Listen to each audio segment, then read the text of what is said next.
अस्सलाम वालेकुम। आज हमारा टॉपिक है कॉन्सेप्ट ऑफ ऑर्बिटल। ठीक है, हम लोगों ने अभी तक बोहर का मॉडल डिस्कस किया।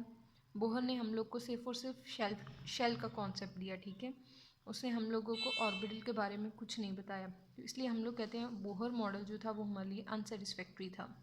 ठीक है, अब हम लोग अनसेटिस्फैक्ट्री कह रहे हैं तो इसमें कुछ डिफेक्ट थे।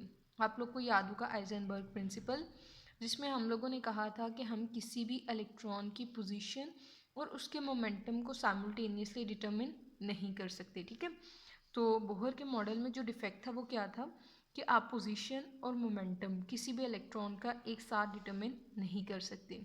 ठीक है, अब इसी चीज़ को आपने नाम दिया था आइजनबर्ग अनसर्टेनिटी प्रिंसिपल का। ठीक है, आपने कहा बोहर के मॉडल कहते हैं कि इलेक्ट्रॉन रिवॉल्व करते हैं with specific velocity in specified radii. ठीक है, तो यहाँ पे जो ये स्पेसिफिक वेलोसिटी है, ये जो वेलोसिटी का फैक्टर है यही कंट्रोल कर रहा है आपके मोमेंटम को, और इसी के थ्रू आप जो है पोजीशन को भी ये कंट्रोल कर रहा होता है। ठीक है, अगर आप पोजीशन के लिहाज से वेलोसिटी को एडजस्ट करते हो तो आपका मोमेंटम जो है वो इनएक्यूरेट हो जाते हैं। अगर आप मोमेंटम के लिहाज से वेलोसिटी को एडजस्ट करते हो तो पोजीशन का फैक्टर जो है इसमें इनएक्यूरेसी आ जाती है।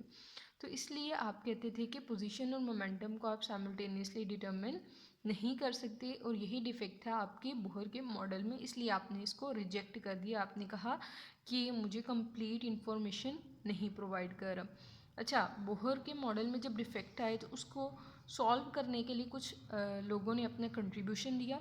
अच्छा, उसमें कौन कौन था आपके पास? शुडिंगर आया, आइजनबर्ग आया। ठीक है, और इन लोगों ने क्या किया, इन्होंने एटम की थ्योरी पे काम किया। इसमें सबसे जो आइजनबर्ग के बारे में तो आपने पढ़ लिया कि आइजनबर्ग ने आपको बता दिया मोमेंटम और पोजीशन को आप साइमल्टेनियसली डिटरमिन नहीं कर पा रहे। ठीक है, तो शुडिंगर ने क्या काम किया? शुडिंगर ने बताया कि आप ये नहीं कह सकते कि आपके पास शेल में एक स्पेसिफिक प्लेस है, लाइक ये मेरे पास एक शेल है ना, ठीक है, इस शेल में यहाँ पे इलेक्ट्रॉन मौजूद है।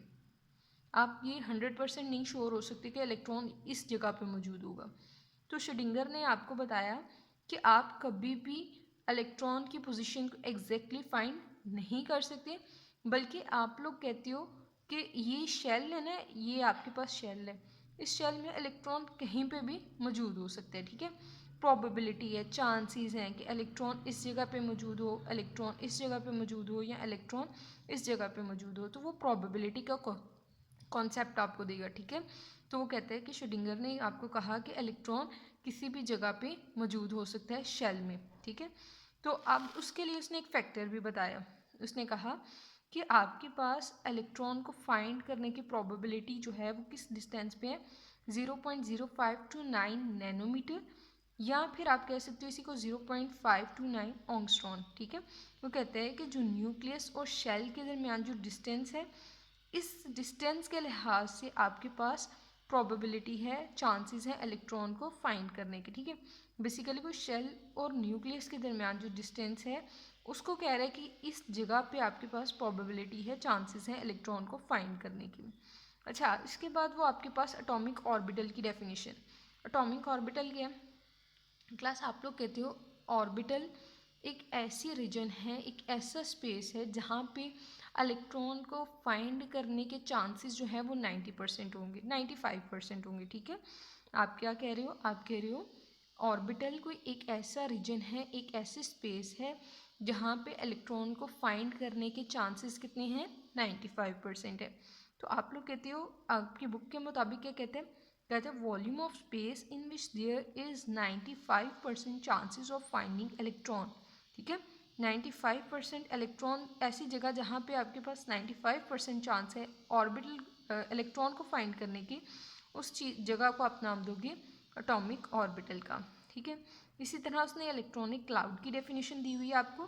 कहते हैं कि जहाँ पे ऑर्बिटल, ठीक है, ऑर्बिटल बेसिकली ये आपका ऑर्बिटल है, इस ऑर्बिटल में क्या है? इलेक्ट्रॉन है, इलेक्ट्रॉन पे क्या है? चार्ज है। ठीक है, तो आप कहते हो ऑर्बिटल में जो चार्ज सेपरेट हुआ है अराउंड द न्यूक्लियस, उसको आप लोग नाम देते हो इलेक्ट्रॉनिक क्लाउड का।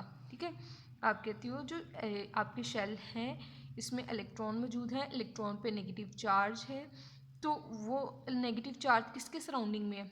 न्यूक्लियस के सराउंडिंग में। तो ये जो चीज़ है इसको आपने नाम दिया इलेक्ट्रॉनिक क्लाउड का।